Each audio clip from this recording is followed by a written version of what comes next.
Hola, buenos días a todos. Empezamos esta última tutoría de la evaluación para el nivel 1 y vamos a ver el último tema que nos ocupa en el bloque Lengua y Sociedad, este nuevo bloque temático, y es el tema la lengua española, el tema 1, ¿vale? Bueno, en este tema vamos a ver un poquito el origen, la evolución de la lengua española, las lenguas que se hablan en España y los principales fenómenos lingüísticos, ¿vale? Eso va a ser en resumen lo que vamos a ir viendo. Bien, pues empezamos por la página 193, donde vemos que la lengua española tiene un origen muy variado y ha ido evolucionando a través de la historia con las diferentes aportaciones de los pueblos y culturas que han poblado la península.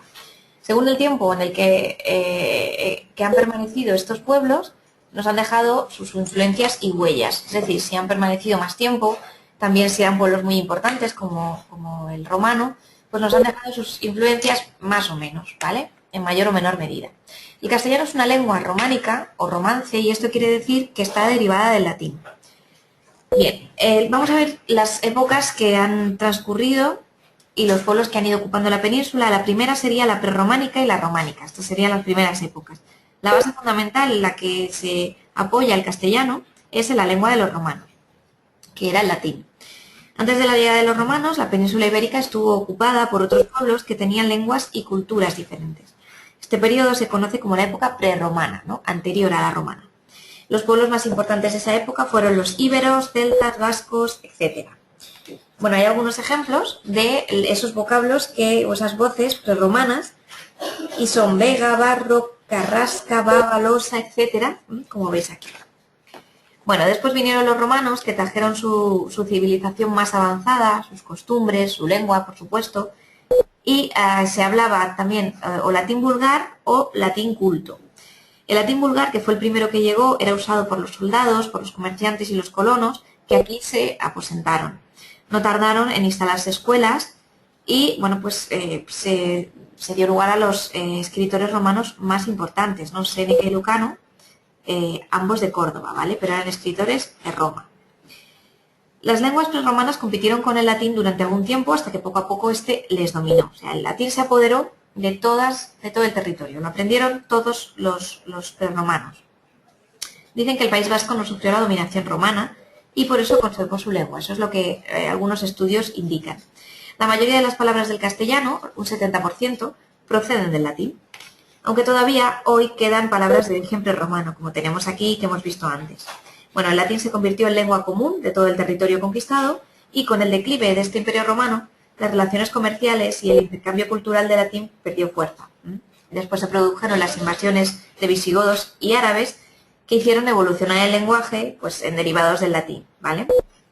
Esas serían las llamadas lenguas románicas, las que se formaron a partir de derivados del latín. El castellano, el catalán, el gallego, italiano, francés, portugués, rumano y romanche. Esas son las lenguas románicas que conocemos. Bien, luego vemos que tenemos la etapa de los visigodos y los árabes.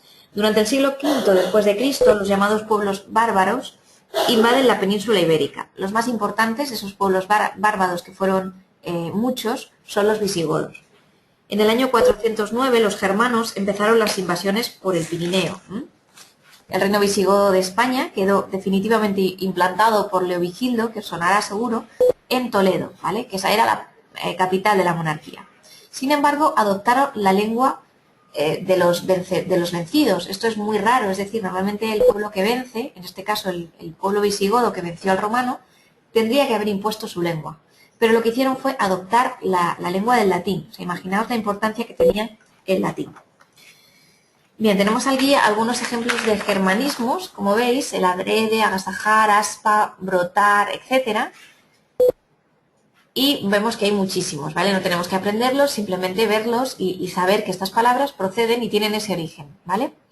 Bueno, el reino visigodo sucumbió a la invasión de los árabes, que empezó, como sabéis, en el año 711. Casi sin resistencia, los árabes ocupan prácticamente toda la península. En menos de 7 años, muy rápidamente, ocuparon casi todo el territorio. Bien, como resultado de la convivencia que se prolongó durante estos tiempos, durante estos siglos, se constituyeron los diversos reinos peninsulares, ¿vale? Entonces, como resultado de esa convivencia, las hablas recibieron centenares de arabismos. Los arabismos son esas palabras que tienen origen árabe.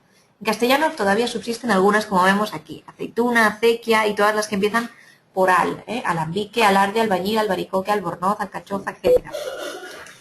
Ya veis, hay un montón. Bien, bueno, aquí decimos que los españoles, ya en la página 196, los españoles que quedaron en los territorios ocupados por los árabes se denominaban mozárabes. Este es el nombre que recibían. Muchos conservaron su habla romance. Y la principal fuente que hoy poseemos para conocer el mozárabe son las jarchas, ¿vale? Que son esas pequeñas composiciones y que se hacían en lengua mozárabe y que contaban un poco la historia y el quehacer de los pueblos. En el norte de España los cristianos hacen frente a los árabes en pequeños grupos y su lengua va evolucionando con el paso de los siglos para dejar de ser el latín y formar una nueva lengua que era el castellano. Bueno, aquí tenemos en el punto 1.3 la Baja Edad Media, donde el español se extiende por la península durante esta época debido a la continua expansión de los reinos cristianos, la llamada Reconquista, que era pues ese intento por recuperar para el cristianismo la península ibérica. Durante esta reconquista los cristianos fueron ganando terreno a los árabes y con ellos pues la lengua española también lo va ganando. El reino de Castilla cobró una gran influencia política, cultural y religiosa sobre todo, que provocó que la lengua que se extendía era el castellano. Bueno, como vemos aquí, se estima que a mediados del siglo XVI ya el 80% de los españoles hablaba castellano. Al finalizar el siglo XV, como veíamos, XIV, el castellano era la lengua más usada. Y en el XVI, fijaos, el 80%, o sea que ya iba muy avanzada. En el punto 1.4 tenemos la colonización de América, que también fue un hito importante para el castellano, porque a partir de ese momento se fue consolidando como lengua y adquiriendo ese carácter de idioma, extendiéndose a países de Sudamérica. Aquellas zonas que iban descubriendo los españoles iban siendo pues dominadas también por el lenguaje. La colonización de América, que se inició en el siglo XVI, expandió el idioma español por la mayor parte del continente americano. Tras conseguir la independencia, los nuevos estados americanos iniciaron procesos de unificación lingüística. Y esto significó pues, la extensión del idioma definitiva a todo el continente. Parece ser que el dialecto románico castellano, uno de los precursores de la lengua española, se originó en el condado medieval de Castilla. Eso es lo que parece ser. Pero bueno, esto no tenemos que aprenderlo, sino que tenemos que saber un poco cómo ha sido la evolución del castellano a lo largo de la historia de la península. A la vez, el castellano, debido a diferentes evoluciones del latín, se desarrollaron otras lenguas que se extienden frente a la dominación árabe, como hemos visto. El vasco, que era un caso particular, permaneció aislado, al parecer, ya que su pueblo pues no sufrió esas invasiones idiomáticas, por lo menos, y de esa manera se ha ido conformando el actual mapa lingüístico de la península ibérica. Ya sabéis que tenemos 4 lenguas románicas, castellano, catalán, gallego y portugués, además de una lengua no románica que es el vascuence. Bien, pues con esto pasamos al siguiente punto, que es el 1.2, las lenguas de España, dialectos y lenguas. Lengua es sinónimo de idioma, esto es importantísimo, ¿vale? Cuando hablamos de lengua es idioma igualmente. La lengua es el conjunto de palabras que, combinadas según ciertas normas, ciertas reglas, como sabéis, utilizan un grupo de personas para comunicarse. En España se hablan actualmente 4 lenguas principales, que son castellano, catalán, gallego y vasco, y tenemos que incluir el valenciano, que también es lengua oficial desde 1982. Solo las 3 primeras son románicas, ¿vale? Ya sabemos que el vasco no lo era, porque se hablaba cuando los romanos ya ocuparon la península ibérica. Las 4 cuentan con dialectos, todas tienen dialectos. Podríamos decir que un dialecto es una variante regional o geográfica de una lengua, ¿vale? O sea que digamos que las lenguas son los idiomas y los dialectos son aquellas que son los derivados. Por ejemplo, el andaluz sería un derivado, un dialecto del castellano. El valenciano aquí pone que es dialecto del catalán, pero en realidad es un idioma, como ya os digo. Bueno, vamos a verlos poquito a poco, pero muy generalmente, porque simplemente es para que veáis un poco cómo es cada idioma. El catalán es un idioma o lengua que surge tras el declive del Imperio Romano y como resultado de la evolución del latín en la región nordeste de la península, ¿vale? Se hablan 2 tipos de catalán, el occidental y oriental, dependiendo de las áreas geográficas, y tenemos aquí algunos ejemplos de catalanismos, ¿vale? Alioli, anís, bandolero, butifarra, burdel, capicúa, etc. El valenciano, como vemos aquí, aunque aquí lo une al balear, son el resultado de la implantación del catalán en estos dominios, ¿vale? Como consecuencia de la Reconquista. Las evidencias históricas demuestran que las comarcas de la costa, que son ya valenciano hablantes hoy en día, fueron repobladas por catalanes, está claro, y las del interior por castellano hablantes. Algunos ejemplos de valencianismos tenemos barraca, cohete, chuleta, paella, etc. Se denomina balear o catalán balear a esa familia de dialectos del catalán que se hablan en las Islas Baleares, ¿vale? Tenemos ejemplos de mallorquismos, pues como ensaimada, mayonesa, sobrasada, etc. El gallego, el punto 122, es el resultado de la evolución del latín en el noroeste de la península, ¿vale? Es decir, en Galicia. También hay dialectos del gallego según las zonas geográficas, la zona occidental y la zona central. También existe la zona oriental, ¿vale? Que son los territorios más fronterizos con Asturias, León y Zamora. Tenemos ejemplos como Albariño, Achantar, Alguien, Arisco, Payo, Sarao, etc. El vasco-euskera es el siguiente idioma que tenemos, es el único que no deriva del latín ni de otras lenguas indoeuropeas. Se habla en el País Vasco y se ha conservado gracias a la poca romanización que hubo en la zona. El vasco-euskera es una manifestación lingüística única en el mundo, según tenemos aquí. Es la más antigua de toda España, porque es anterior a la conquista romana. Hay igualmente dos dialectos del vasco, que son en territorio español, vizcaíno, el guipuzcoano, etc., y en territorio francés, como el labortano o el auletino, ¿vale? Los ejemplos de vasquismo, pues izquierda, angula, aquelarre, boina, etc. Por último, vamos a ver el castellano, que es la lengua oficial de España, o por lo menos la que comparte cooficialidad con el resto, y también es lengua oficial en gran parte de los países de América. Hay dialectos castellanos, por un lado está el español de América, y por otro los dialectos meridionales, es decir, los que se hablan aquí en la península, como por ejemplo el andaluz, el murciano, el extremeño o el canario. Los rasgos de los dialectos poseen gran vitalidad y muchos de ellos ascienden por la Mancha y llegan hasta Madrid. En Extremadura los meridionalismos alternan con rasgos leoneses y en Murcia con características aragonesas y valencianas. Bueno, estos simplemente son, digamos, pues datos que no tenéis que aprender, sino que tenéis que conocer y que os suenen, ¿vale? Pero no tenéis que aprenderlos. Bueno, vemos aquí los fenómenos del yeísmo y el seseo y también el ceseo andaluz, que son fenómenos que se producen en las hablas meridionales, cuyo ideal sería el castellano culto, pero pues ellos tienen una forma particular de pronunciar, ¿vale? Os las explicamos en estos párrafos siguientes. Bueno, como vemos aquí, acaba el párrafo, acaba este epígrafe del castellano con una definición de lengua como sistema de signos lingüísticos que están relacionados entre sí mediante normas y que pueden ser reconocidos por una comunidad de hablantes. Bueno, vamos a ver el castellano ya en el 1.3, en esa parte dedicada únicamente a él, y ya luego pasamos al español en la actualidad, que son los últimos puntos del tema. Bueno, en España existe una lengua común, como decimos, pero en algunas zonas el español convive en armonía con otras lenguas, como hemos visto ya, ¿vale? Todas ellas son lenguas cooficiales u oficiales. Antes de la llegada de los romanos en la península ibérica había varias lenguas, pero el latín, que era en la que se expresaban los romanos, logró imponerse a las demás, ¿vale? Excepto al vasco. Con el paso de los años, el latín hablado por la gente poco culta fue transformándose, ¿vale? Eso terminó por convertirse en diferentes dialectos, el gallego, el asturleonés, navarro riojano, etc. Motivos políticos, culturales y económicos convierten a tres de ellos, el castellano, el gallego y el catalán, en los principales, ¿vale? Los principales idiomas de los reinos. El castellano, como vimos, se difundió a través de la Reconquista.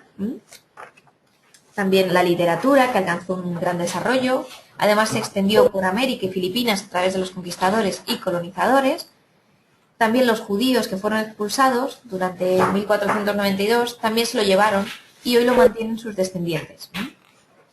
Bueno, hicieron grandes contribuciones a la cultura hispana, pero fueron expulsados los judíos, como decimos, por motivos religiosos. Entonces su idioma sería el judeo-español, que es un dialecto también del castellano, ¿vale?